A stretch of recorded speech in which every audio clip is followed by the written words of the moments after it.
Volvimos. Hoy tenemos una entrevista súper interesante. De repente has escuchado hablar acerca de la dependencia emocional. No sabemos mucho al respecto, de repente no sabemos ni siquiera reconocerla si es que nosotros mismos estamos teniendo algún tipo de dependencia emocional. Ojo, no todo es a la pareja, no todo es sentimental. Hay diferentes tipos de dependencia emocional que de repente estamos teniendo y ni por acá. Hoy también abrimos nuestra línea WhatsApp, así es que escríbenos si tienes consultas, dudas al respecto. Hoy hablamos sobre la dependencia emocional. Escribe tus dudas al número WhatsApp que va a aparecer ahí en tu pantalla, 913-16-2653. Hoy tenemos una gran profesional que nos acompaña y nos va a hablar de este tema. Por supuesto, lo vamos a enfocar desde el punto de vista psicológico. Por supuesto, saludamos a nuestra especialista del día. Ella es la doctora María Laura Herrera, psicóloga. ¿Cómo estás, María Laura? Bienvenida, gracias por acompañarnos. Gracias por la invitación, Fiorella. Interesada, emocionada de hablar de este tema que cada vez tiene mayor impacto, mayor polémica en un entorno personal, familiar e incluso laboral. Así es, la dependencia emocional. Iniciamos conceptualizando, ¿qué es la dependencia emocional, María Laura? Definamos dependencia como esta vinculación excesiva en un ámbito mental, en un ámbito emocional y, según Rizzo, no solo a personas, sino a objetos, circunstancias, diversos escenarios. Por eso, cuando hablamos de dependencia, no necesariamente nos vamos a enfocar en pareja. Uno puede ser dependiente a un trabajo, dependiente a alguna actividad a realizar, dependiente de la aprobación de otras personas. Pueden ser padres, pueden ser hijos, familiares cercanos que no necesariamente son una pareja, pero que le cuesta decidir por uno mismo y está sumergido al aspecto de, bueno, es muy importante lo que otros opinen e incluso decidan en función a su experiencia, expertise. Todo es bueno, pero en exceso es perjudicial. Así es. ¿Cómo nosotros reconocemos? ¿Cuáles vendrían a ser esas señales de alarma que ya nos puedan estar evidenciando que nosotros mismos o de repente alguien de nuestro entorno está teniendo algún tipo de dependencia emocional? Cuando una persona empieza a identificar de repente baja autoestima, que cada momento necesita la aprobación de alguien más, que le diga, mira, está bien, o le consulta muy frecuentemente, puede ser alguien cercano, ¿qué te parece esta situación? ¿Tiene dudas? ¿Es muy sumiso? ¿Le cuesta permanecer sola o solo por un rango considerable de tiempo? ¿Está de repente pendiente a las expectativas o a cumplir expectativas de otro? Podríamos especular que ya están empezando algunas características de dependencia emocional. Ojo con eso. Hoy en día que el mundo es tan virtual, ¿no? Que todos tenemos 1, 2, 3 redes sociales, que definitivamente todos lo subimos, ¿no? Vemos vidas perfectas, personas perfectas también en redes sociales. De repente esto también ha conllevado o ha contribuido a que existan mayores dependencias en el ser humano. En el caso de la dependencia a redes, dependencia a seguidores que están ahí constantes, retroalimentando, y algunos dicen, es que no le puedo fallar a tal seguidor, no le puedo decir que no, y a veces nos centramos tanto en su aprobación que uno termina olvidándose quién es, perdiendo su propia esencia, su propio punto de vista. Y cuando esa aprobación, que por un momento puede subir como las nubes y de pronto baja abruptamente, la persona dice, es que no me quiere. Así no me te pueden halagar, mañana te pueden criticar, odiar, y te funan, ¿no? Correcto. ¿Y cuál es el peligro? Que cuando una persona se sumerge entre una dependencia, puede llegar incluso a una depresión porque ya no me quieren. Y bueno, lamentablemente en el escenario más fatalistas, intentos de suicidio y demás, porque ya no tengo la aprobación de los que en algún momento, en algún tiempo, me halagaban, resaltaban algunos aspectos. Entonces sí es como que una cadena, un círculo vicioso, no necesariamente virtuoso, que termina dañando drásticamente a la persona, porque depende o hace que sus proyecciones a corto, mediano o largo plazo estén asociadas a alguien más. Así es, ¿no? Ojo con esto. Muchas veces cuando hablamos de dependencia emocional creemos que influye mucho el tema de madurez también y lamentablemente eso lo relacionamos con niños, adolescentes, ¿no? Y creemos de que los adultos, no, ya yo soy una persona adulta, yo ya no estoy para eso, que voy a estar yo dependiendo, etcétera. No tenemos falsas creencias también frente a esto, María Laura. Fiorella, has hablado un punto muy esencial, creencias. Porque estas creencias no necesariamente surgen de nosotros, sino a veces han sido instauradas por familias, por papás, mira, es necesario que todos aprueben ciertas características. Son patrones repetitivos, inconscientes. El ser humano tiene un porcentaje de inconsciente muy significativo. De un 87 a un 95% somos seres de inconsciente. Actuamos a veces, no sabemos por qué de esa forma, pero sí por un recuerdo, una herida, una vivencia previa que termina jugándome en contra.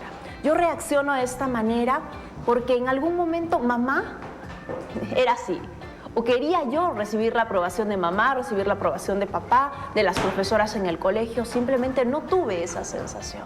No tuve ese afecto de papá, no tuve ese espacio y ahora estoy pendiente. Y lo más interesante es que eso repercute no solo en el ámbito de pareja, sino también en el ámbito laboral. Porque hay muchas personas que empiezan a generar dependencia en los trabajos. No, es que yo no quiero soltarlo, pero hay una nueva oportunidad. No, estoy feliz de esta forma. Entonces, y eso termina jugando en contra. En su futuro profesional, en su futuro personal e incluso sentimental. Mira, qué interesante, ¿no? Qué interesante es eso, reconocer qué es lo que está pasando, reconocer a lo que va a conllevar esta dependencia definitivamente y el reconocer qué me está pasando, ¿no? Porque muchas veces ese es el paso más difícil, ¿no? El saber que realmente pues sí, estoy atravesando situaciones de dependencia y no sabemos qué hacer, cómo soltar, cómo tratar este tema. Muchas veces cuando acuden a consulta dicen, bueno, es que ya no puedo más. A veces cuando uno va a psicología o va donde el psicólogo, llega en el último momento, cuando ya tocó fondo o está muy cerca de tocar fondo. Porque cuando uno dice, bueno, es que puedo manejarlo, creo que hay esa falsa creencia de que uno puede sobrellevar ciertos problemas. Y cuando hay una herida ligera, uno puede afrontarla a su mejor manera. Y ese es un craso error. Porque si uno fuera al psicólogo cuando está bien y cuando dice, listo, puedo estar mejor, el tiempo para recuperar su salud emocional, su dependencia, o los primeros síntomas o características que aparecen, duraría menos. Pero como acuden cuando ya está fuerte, donde hay un proceso de, entre comillas, aceptación en función al dolor.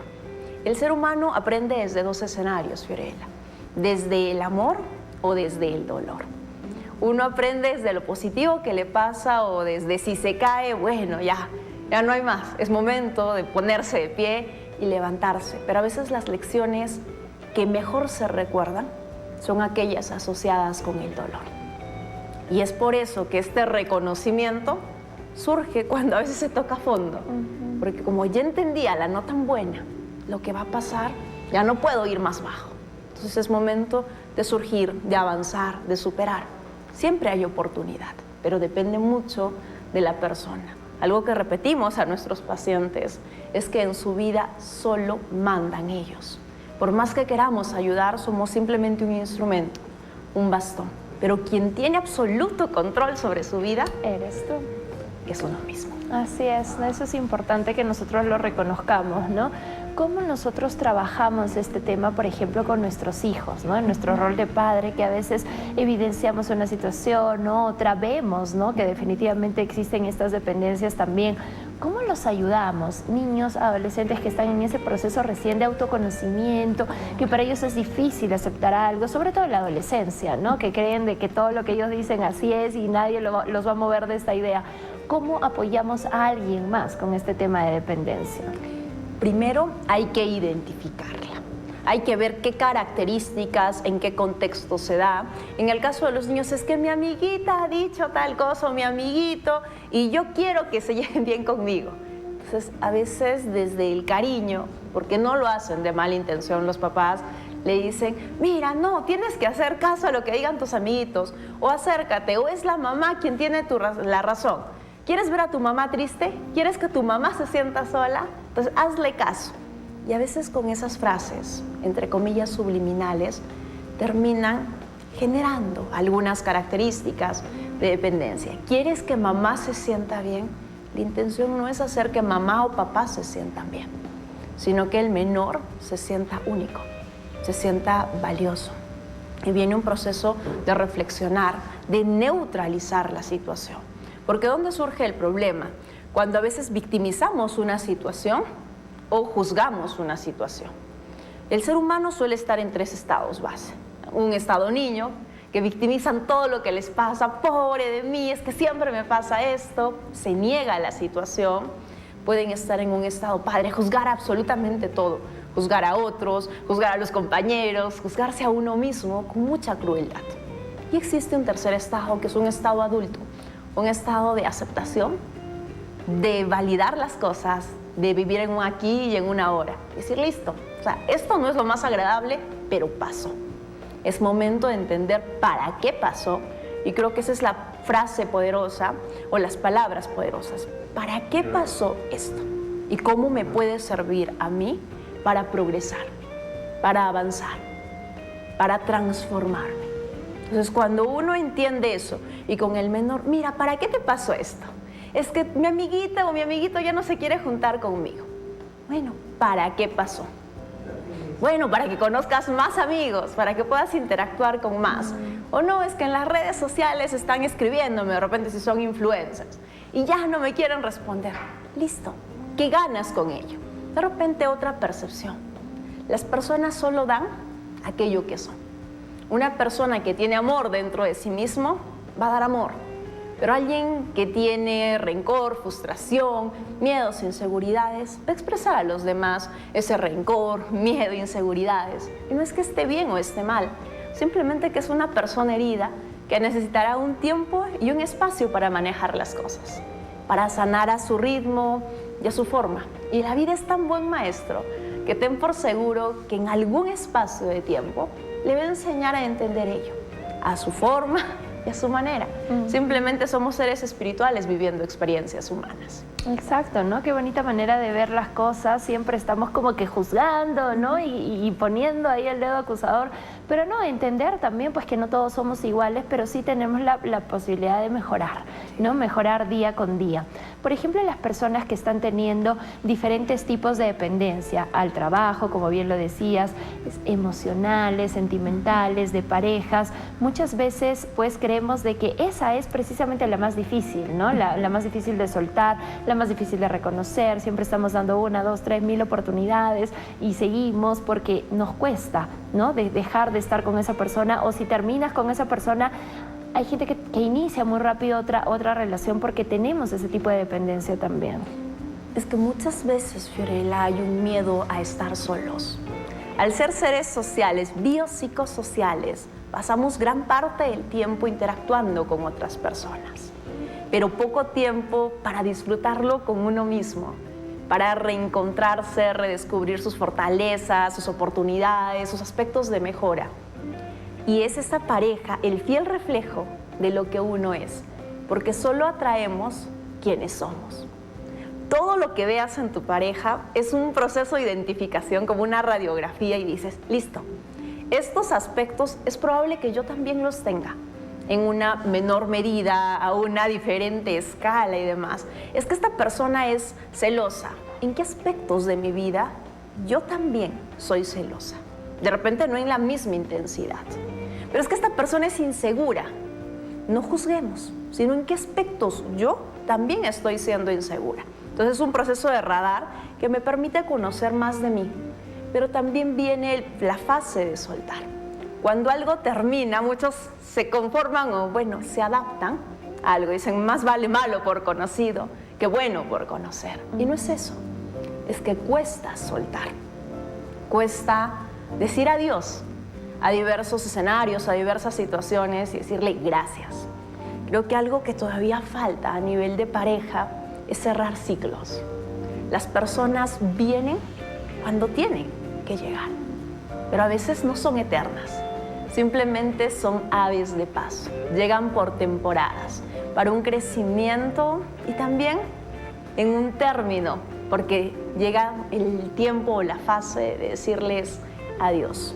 Pero para que esa persona no vuelva, porque dicen que la vida es tan buen maestro que si no aprendes la lección de la forma correcta, en el tiempo correcto, la siguiente persona que llega a tu vida va a ser igual que la anterior, pero a mayor intensidad, a mayor magnitud, tanto lo positivo como lo negativo.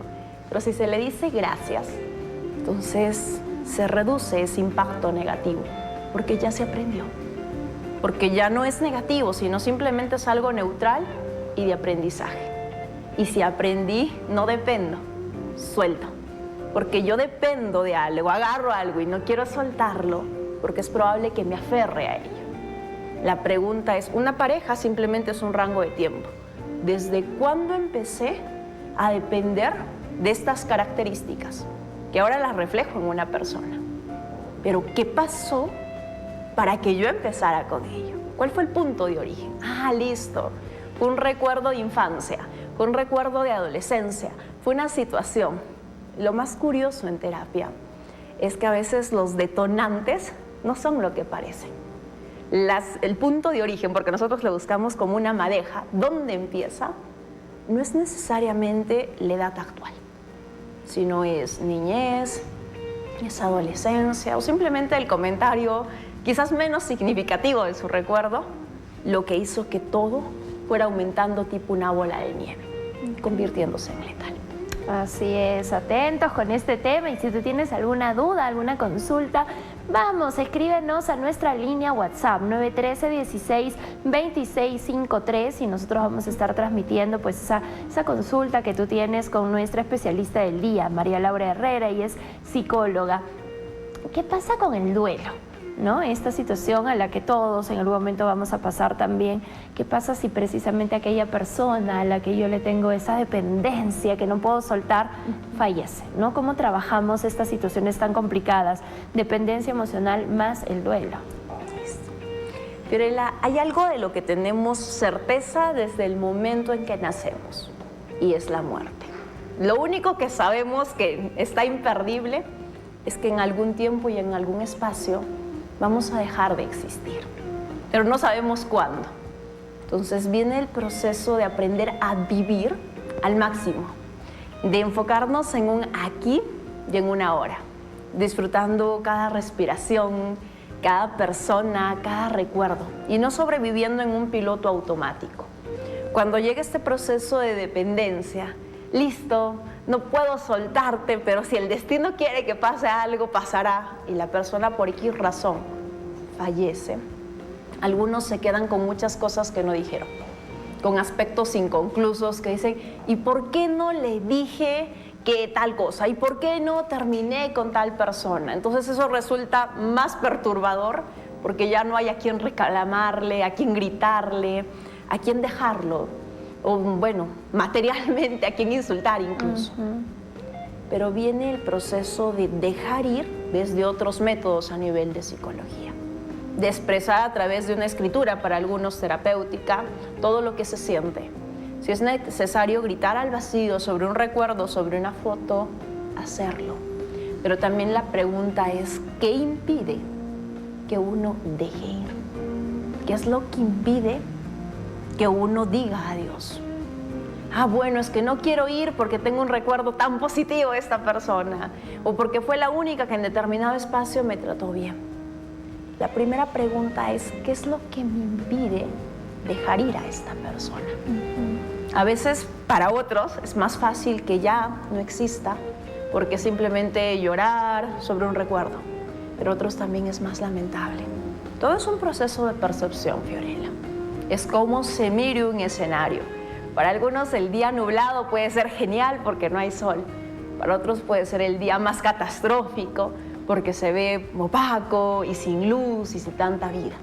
Entonces es la forma en que se mire esta situación desde un rol adulto y desde un proceso neutral. Para algunos cerrará en menos tiempo, para otros de repente en más tiempo, pero cada caso es particular. Y simplemente lo que les brindamos es de forma general, por favor, Claro. sean prudentes en esa parte para poder aplicarlo de la mejor manera posible. Así es, así es. Es importante que interioricemos, que trabajemos en el autoconocimiento, ¿no? Trabajemos en nuestra autoestima también. Querida María Laura, vamos con recomendaciones finales para nuestro público. Listo. Bueno, para aquellas personas que nos están mirando, decirles que se enfoquen en el aquí y en el ahora. Que disfruten el presente. Que si al día de hoy son protagonistas de algún tipo de dependencia, elijan dejar ir, elijan soltar. Porque la única forma de recibir nuevas personas, nuevas situaciones, nuevos escenarios grandiosos es estando libres. Libre de cargas, libre de culpas, libre de miedos. ¿Me van a existir dudas? Sí. Es probable que también existan inseguridades, pero la vida es esa adrenalina constante, esa montaña rusa que siempre puede traer sorpresas, dichas y felicidad. Pero el primer paso lo da uno mismo. Para buscar ayuda, uno necesita pedirla y dejarse ayudar. Así es, qué bonito tema hemos desarrollado hoy. Y para las personas precisamente que tengan alguna consulta profesional de tu parte ya más personalizada, ¿cómo podemos contactarte? Bueno, nos pueden ubicar en la Avenida París 413B Hunter, DECID, Consultoría Psicológica y Coaching, o al 9440-9777, con mucho gusto para poder ayudarlos a transformar sus vidas, porque una decisión puede transformar una vida. Así es, vamos a poner los créditos, ahí están apareciendo ya en sus pantallas. Ella es psicóloga en DECID, Avenida París 413B, Hunter. Y bueno, ante cualquier duda o consulta, ponte en contacto al 944-097-707. Ahí está apareciendo en pantalla. María Laura, un gusto tenerte en el programa, esperemos que nos vuelvas a visitar. Gracias, Fiorel. Gracias por tu compañía. Nos vamos a la pausa, esto es Nuevo Día Magazine y te acompañamos hasta las 12, ya volvemos.